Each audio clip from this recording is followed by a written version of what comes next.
La mansión de Carlos Olmedo brillaba bajo el sol de Sao Paulo. Sus ventanales reflejaban piscinas vacías y mesas cubiertas de copas sin usar. En el cuarto de servicio, Ana López guardaba una foto bajo la almohada. Un niño de 6 años con uniforme rojo, su sonrisa congelada en el tiempo. Miguel. Ese nombre le quemaba los labios. Mientras Carlos brindaba con sus amigos en la terraza, riendo de un chiste sobre empleados que no sabían su lugar, un gemido atravesó el pasillo. Pedro, su hijo de 8 años, ardía en fiebre. Ana corrió hacia él antes de que el primer llanto llegara a oídos de su padre. SHHH, mi cielo, susurró, envolviéndolo en una manta raída pero limpia. Con manos expertas, preparó una infusión de manzanilla y eucalipto, las mismas hierbas que alguna vez aliviaron a Miguel. Cuando comenzó a cantar «Duérmete, mi niño», una sombra se recortó en la puerta. Carlos observaba, inmóvil, como su hijo se aferraba al cuello de Ana, durmiéndose al ritmo de una melodía que reconocía demasiado bien. Era la canción de Elena, su difunta esposa. El reloj de bolso en su chaleco, el último vestigio de su madre, pareció latir con fuerza. La copa de cristal se estrelló contra el mármol, esparciendo vino tinto como sangre sobre el vestido blanco de Ana. Los invitados de Carlos rieron cuando él señaló el charco con un gesto despectivo. «Limpialo». Con esto, arrojó un fajo de billetes a sus pies. «Y quédate con lo que no se manche». Ana se agachó, sintiendo las cicatrices en sus rodillas, marcas de años arrodillada limpiando pisos ajenos. Mientras recogía los vidrios rotos, una mano pequeña tocó su hombro. «Tía Ana», susurró Pedro, escondiendo un panecillo en su delantal. «Para que no tengas hambre». Ella escondió una sonrisa triste. «Tía». No era mamá, pero era más de lo que esperaba. En la cocina, Ana lavó el vestido hasta que sus dedos ardieron. Al doblarlo, notó algo duro en el bolsillo, el celular de Carlos. Un video buffering mostraba su rostro burlón mientras un mendigo, su padre, pedía limosna. Antes de pensar, lo guardó bajo su delantal. Esa noche, mientras Carlos discutía con inversionistas en la terraza, Ana entró al cuarto de Pedro. El niño temblaba bajo las sábanas, asustado por la oscuridad. «¿Me cantas la de mamá?», rogó. Ana acarició su pelo, entonando la misma canción que lo calmaba a Miguel. Fuera, tras la puerta entreabierta, Carlos apretó el reloj de bolso hasta que el metal le marcó la piel. El reloj marcaba las 3:17 cuando Carlos despertó sobresaltado. El eco de risas crueles aún resonaba en sus oídos, las mismas que escuchó a los 8 años, cuando su padre lo dejó en el orfanato San Rafael con solo una maleta y el reloj de bolso de su madre.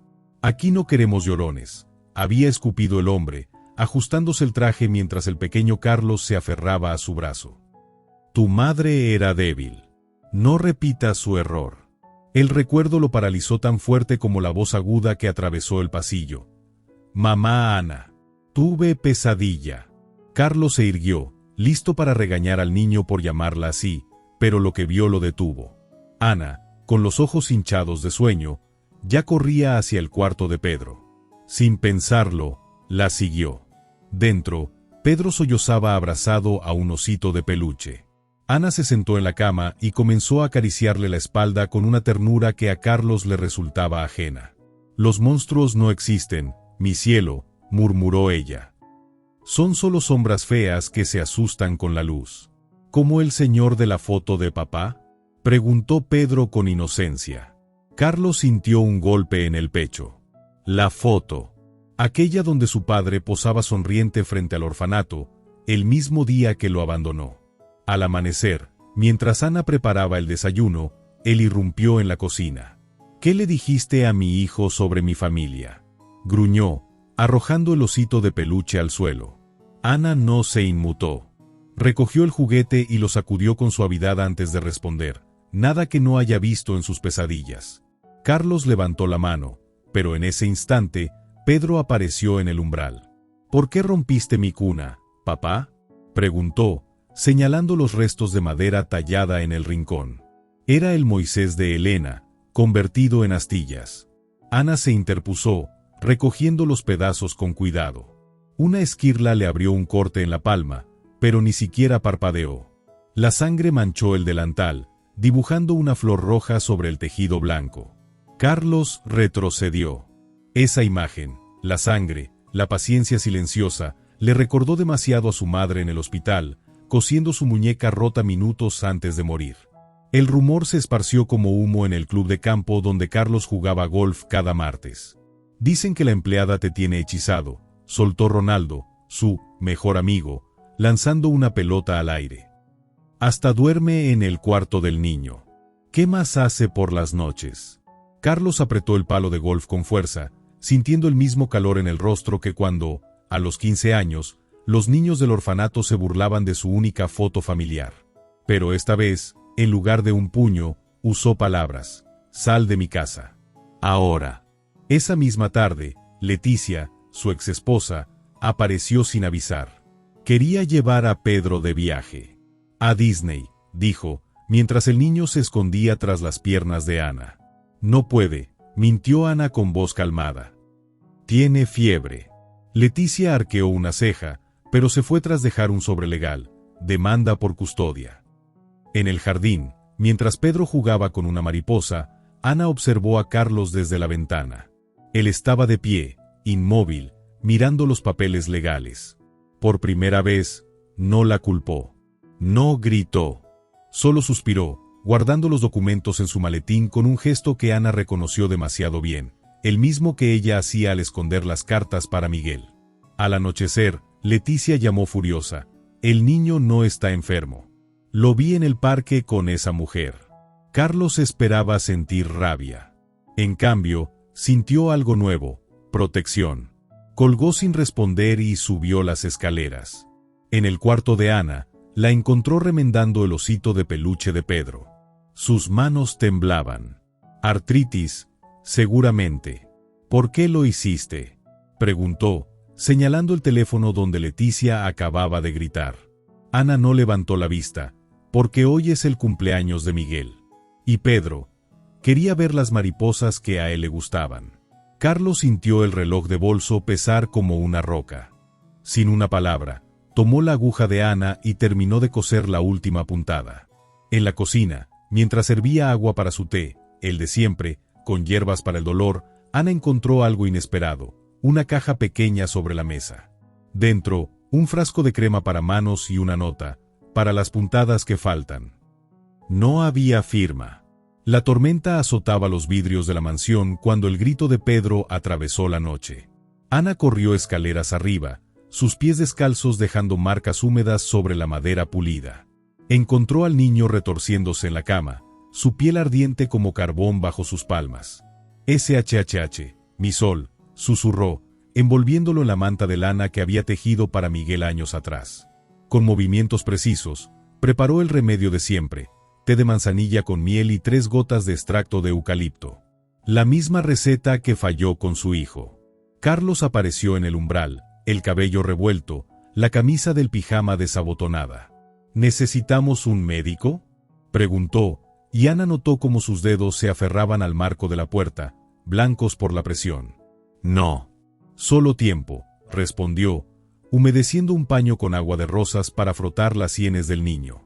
Carlos observó cómo Pedro se calmaba al instante, sus párpados pesados siguiendo el ritmo de la canción que Ana cantaba en voz baja. La misma. La que Elena tarareaba cuando Pedro era un bebé. Sin pensar, se acercó y tomó la taza de té de las manos de Ana.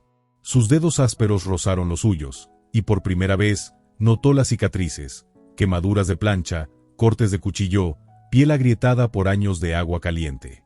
En la cocina, al amanecer, Ana encontró una escena imposible. Carlos, de pie frente a la estufa, vertiendo agua hirviendo en su propia taza de porcelana. Al verla, asintió hacia la mesa. Siéntate. Sobre el mantel de lino, junto a su lugar habitual, había una caneca de barro.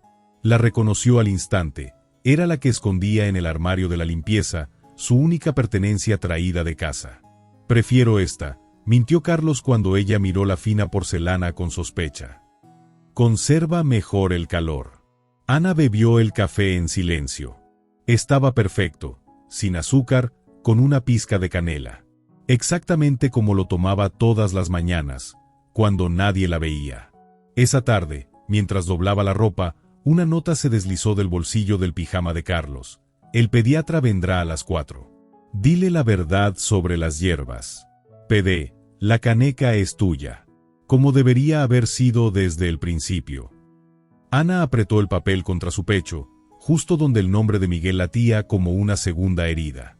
Fuera, bajo la lluvia, Carlos ayudaba a Pedro a plantar un retoño de manzanilla en el jardín. El niño reía, sus manos diminutas cubiertas de tierra, mientras su padre sostenía el paraguas sobre ambos.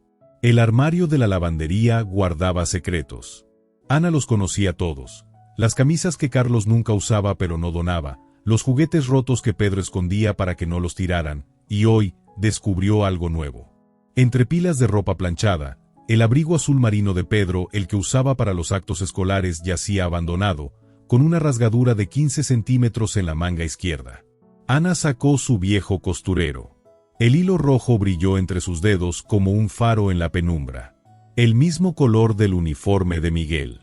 Trabajó hasta que sus articulaciones ardieron, cada puntada un rezo, cada nudo un perdón. Cuando la aguja se clavó en su índice, no gritó. Dejó que una gota de sangre teñiera el forro interno, una marca invisible que solo ella conocería. Las 3 de la madrugada encontraron a Carlos en el umbral, atraído por la tenue luz. Vio a Ana dormitando sobre la tela, sus pestañas húmedas, el hilo rojo aún enrollado en su muñeca. Sin hacer ruido, tomó la aguja y completó la última puntada. Luego, con cuidado de no despertarla, cubrió sus hombros con la chaqueta que ella le había remendado años atrás. Al mediodía siguiente, Pedro apareció corriendo en el jardín donde Ana arrancaba malezas. «Mira, tía Ana», gritó, mostrando su abrigo reparado. Sin previo aviso, la abrazó con fuerza. «Es mi favorito otra vez». El olor a jabón de la ropa recién lavada, mezclado con la tierra húmeda del jardín, creó un momento tan frágil que Ana contuvo la respiración. Hasta que una sombra se interpuso al sol. Leticia, la exesposa de Carlos, observaba la escena con los labios apretados. Detrás de ella, una docena de invitados esperaban para la fiesta de cumpleaños de Pedro. En el salón principal, decorado con globos dorados, Ana servía canapés con las manos temblorosas. Leticia no perdió la oportunidad. «¡Qué encantó!», dijo en voz alta, tomando una copa de champán. «El niño llama mamá a la empleada y ella cose como Cenicienta. ¿Qué sigue? ¿Que limpie los zapatos de los invitados?». El silencio cayó como un mazo. Todos vieron cómo Pedro soltaba la mano de su padre y corría hacia Ana, escondiendo la cara en su delantal. Carlos caminó hacia el centro del salón con una calma peligrosa. Tomó el micrófono del karaoke y su voz llenó cada rincón. «Ana ha cuidado a mi hijo como nadie más lo hizo. Desde hoy, cena con nosotros. Como familia». La copa de Leticia se estrelló contra el piso. Ana, aturdida, buscó su pañuelo, el último regalo de Miguel, pero Pedro fue más rápido. Con sus pequeñas manos, secó la lágrima que finalmente había brotado. El sótano olía a tiempo detenido. Ana nunca bajaba aquí, pero el pedido de Carlos, busca las decoraciones navideñas, la llevó hasta el rincón más oscuro, donde un baúl pequeño sobresalía bajo una lona polvorienta. Al acercarse, el corazón le dio un vuelco. Miguel. Su nombre estaba tallado en la tapa, junto a una fecha, 15 de julio de 2015. El día que cumpliría 10 años. Con dedos temblorosos, Ana levantó la tapa. Dentro encontró 37 cartas, cada una en un sobre con una dirección diferente, todas tachadas, un par de zapatos de bebé, envueltos en el tejido rojo del uniforme escolar. Un dibujo de 3 figuras, mamá, yo y papá, con un signo de interrogación. La última carta estaba abierta. «Querido Miguel, hoy conocí a un niño que tiene tu sonrisa. Se llama Pedro. Su papá es gruñón como tú cuando no querías bañarte. Le canté nuestra canción y se durmió en mis brazos. Por un segundo, sentí, bueno, ya sabes. Siempre tuya, mamá».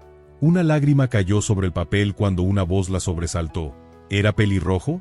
Carlos estaba en las escaleras, sosteniendo 2 tazas de chocolate humeante. Señaló el dibujo. «¿Tu hijo tenía el cabello como Pedro?». Ana solo pudo asentir. Carlos bajó los últimos peldaños y se sentó en el piso frente a ella, algo que ningún empleado había visto jamás.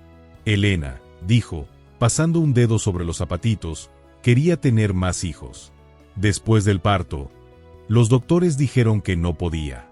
El chocolate se enfrió entre sus manos mientras se le contaba lo que nunca había compartido, como su esposa lloraba cada vez que pasaban frente a una escuela.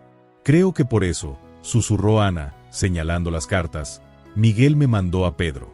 Carlos se extendió la mano, no para tomar la carta, sino para enjugar sus lágrimas con el pulgar. Ven, dijo al fin, levantándose. Hay algo que debes ver. En la biblioteca, movió un estante completo que reveló una caja fuerte. Dentro, un reloj de bolso idéntico al que siempre llevaba. De mi madre. Este nunca se rompió, explicó, mostrando el interior de la tapa donde una inscripción decía, el tiempo cura si lo compartes. El que cargo es una réplica. Para recordar el dolor. Ana comprendió entonces por qué Pedro había elegido salvarlos a ambos. La madrugada del 15 de julio encontró a Ana sentada en el jardín, el baúl de Miguel abierto a sus pies. En sus manos, una margarita amarilla, la flor que su hijo coleccionaba, y una carta nueva que nunca enviaría. El rocío mojaba su bata cuando unos pasos resonaron tras ella. Carlos apareció vestido completamente de blanco, un ramo en cada mano. Rosas para Elena, dijo mostrando las blancas. Margaritas para él. Ana contuvo un sollozo. Nadie en 7 años había mencionado a Miguel por su nombre. El coche avanzó por calles desiertas hacia el cementerio. En el asiento trasero, Pedro dormía abrazado al dibujo de su familia nueva que había hecho esa mañana. Ana observó el perfil de Carlos, la tensión en su mandíbula. No tienes que hacer esto, murmuró. Él tomó su mano sin mirarla. Sí, por los 3. Entre tumbas alineadas como soldados, la de Miguel parecía más pequeña. Demasiado pequeña. Ana se derrumbó al leer la inscripción. Aquí yace un ángel que voló demasiado pronto. Carlos se arrodilló junto a ella y colocó las flores con una delicadeza que no sabía que poseía. Cuéntame de él, pidió. Y Ana habló. De cómo Miguel coleccionaba piedras brillantes, de su risa contagiosa, del día que aprendió a montar bicicleta justo antes de que la fiebre se lo llevara. Mientras hablaba, Carlos dibujaba círculos en su espalda, el mismo movimiento que ella usaba para calmar a Pedro. De regreso, Pedro despertó sobresaltado. Olvidamos a la otra mamá. Carlos detuvo el auto frente a un nicho sencillo. Elena. Ana contuvo la respiración cuando él colocó un tercer ramo, margaritas y rosas entrelazadas, sobre la placa. Para que nos ayude a cuidarlos, susurró. Pedro, serio como solo un niño puede estarlo, añadió su dibujo, 3 figuras grandes abrazando a una pequeña con alas. Esa noche, mientras Ana guardaba el baúl, encontró una sorpresa. Carlos había restaurado los zapatos de Miguel, limpiando cada mancha, puliendo cada hebilla. Sobre ellos, una nota. Ahora tiene donde correr. PD, mañana voy a necesitar tu medida del dedo. El paquete llegó al amanecer. Ana lo desenvolvió con cuidado, dejando al descubierto una caja de terciopelo azul. Dentro, sobre un cojín de seda, brillaba un anillo de compromiso, un diamante sencillo flanqueado por 2 pequeñas piedras rojas. Son granates, explicó Carlos desde la puerta, vestido para trabajar. Como las que Miguel coleccionaba. Ana intentó devolverlo, las manos temblorosas. No soy. No puedo. No es para ahora, interrumpió él, colocando la caja sobre la mesa. Es para cuando digas, sí, sin miedo. Pedro, que espiaba tras la cortina, no pudo contener su emoción. Esa tarde, mientras Ana doblaba la ropa, le deslizó un dibujo bajo la puerta, un corazón enorme con las palabras Mamá Ana garabateadas en rojo. La paz duró exactamente 36 horas. Leticia irrumpió en la mansión con un equipo de televisión. Están lavándole el cerebro a mi hijo, acusó, señalando el dibujo que Pedro había pegado en el refrigerador. Esa mujer no es su madre. Ana retrocedió, pero Pedro, con una determinación impropia de sus 8 años, se plantó frente a las cámaras. Tengo 2 mamás, declaró. Una en el cielo que me mandó estrellas, y otra en la tierra que me enseña canciones. Carlos, silencioso hasta entonces, tomó el micrófono de un reportero. La señora López, dijo, enfatizando cada palabra, es la persona que eligió mi hijo. Y eso la hace familia. En la cocina, mientras los periodistas se marchaban, Ana encontró a Carlos destruyendo documentos legales. ¿Qué era eso?, preguntó. El testamento viejo, respondió él, arrojando los fragmentos al fuego. Ahora todo es diferente. Pedro, que los observaba desde las escaleras, corrió a abrazarlos a ambos. ¿Puedo llamarte mamá cuando lleguen los periodistas?, preguntó a Ana, sus ojos llenos de esperanza. Ella miró a Carlos, quien asintió casi imperceptiblemente. Solo si yo puedo llamarte mi corazón, respondió, abrazándolo. Esa noche, por primera vez, los tres cenaron juntos en el comedor principal. Ana usó el vestido azul que había pertenecido a Elena, y Carlos sirvió el vino con sus propias manos. Cuando Pedro se durmió sobre el postre, lo llevaron en hombros hasta su cama, riendo en voz baja. Al regresar, Ana encontró la caja del anillo sobre su almohada. Dentro, una nueva nota, el sí puede esperar. Pero el te quiero, no. Sé. El juzgado olía a madera encerada y miedo. Ana ajustó el cuello del vestido prestado mientras Leticia, al otro lado del pasillo, susurraba con sus abogados. Los titulares de los periódicos amontonados en una mesa lo decían todo. Millonario pleitea por custodia contra exempleada. Carlos apretó la mano de Ana cuando el juez llamó el caso. Custodia compartida número 4572. Señor Olmedo, suba. El abogado de Leticia fue primero. Esta mujer, señaló a Ana con desdén, no tiene derecho a llamarse madre del niño.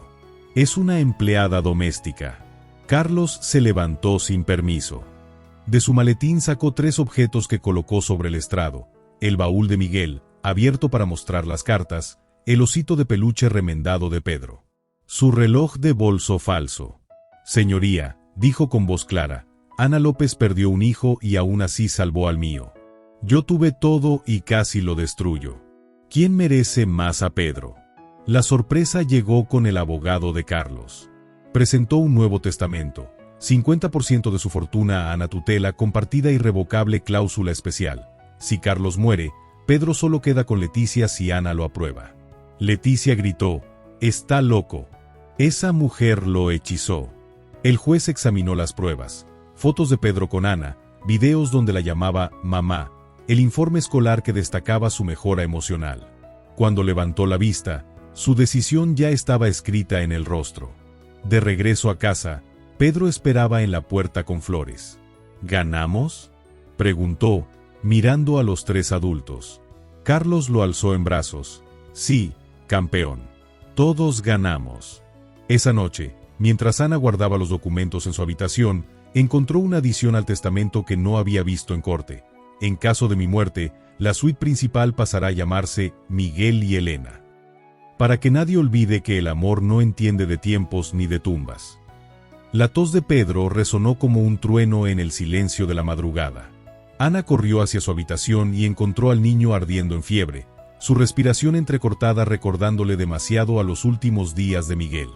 «Carlos», gritó por primera vez sin protocolos, mientras envolvía a Pedro en la manta de lana. «Necesitamos ir al hospital». Él apareció en pijama, el cabello revuelto, y sin preguntar tomó al niño en brazos. En el auto, mientras Ana cantaba la canción de cuna con voz quebrada, Carlos aceleró rompiendo todos los límites de velocidad. En la sala de emergencias, los médicos diagnosticaron neumonía. Los mismos síntomas que...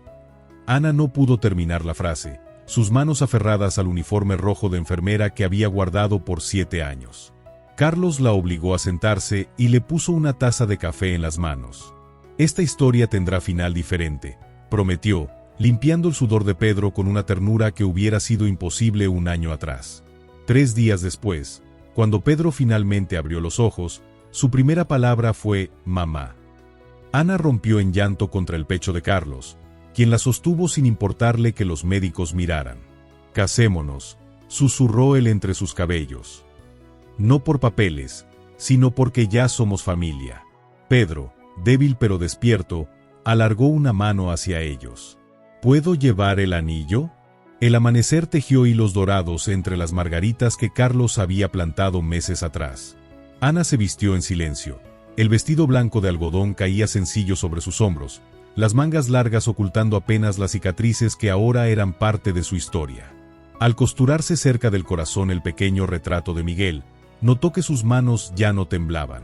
En el jardín, Pedro esperaba con solemnidad infantil, vestido de azul marino y sosteniendo con cuidado el casaco remendado donde guardaba las alianzas. Carlos, de rodillas ante él, ajustó la corbata roja granate, el color de las piedras que Miguel coleccionaba, mientras susurraba instrucciones para la ceremonia. Recuerda, cuando el juez diga «los anillos», tú los sacas así, le mostraba con manos que habían aprendido a ser suaves. Despacio, como cuando cuidamos a las mariposas. Ana apareció en el arco de rosas silvestres. No llevaba velo, solo el brillo de los ojos humedecidos al ver cómo el sol jugaba con las 3 copas de cristal dispuestas sobre un tronco de cerezo, el mismo que plantaron el día que Pedro superó la neumonía. Carlos contuvo la respiración. El vestido de Ana estaba hecho con la manta que envolvió a su hijo en la enfermedad, y en el dobladillo asomaba discretamente el hilo rojo del uniforme escolar de Miguel. La ceremonia fluyó como el agua clara.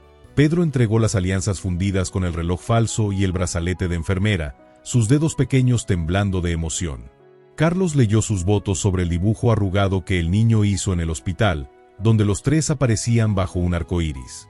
Ana, al deslizar el anillo en la mano de Carlos, descubrió que las cicatrices de sus nudillos ahora coincidían con las de ella.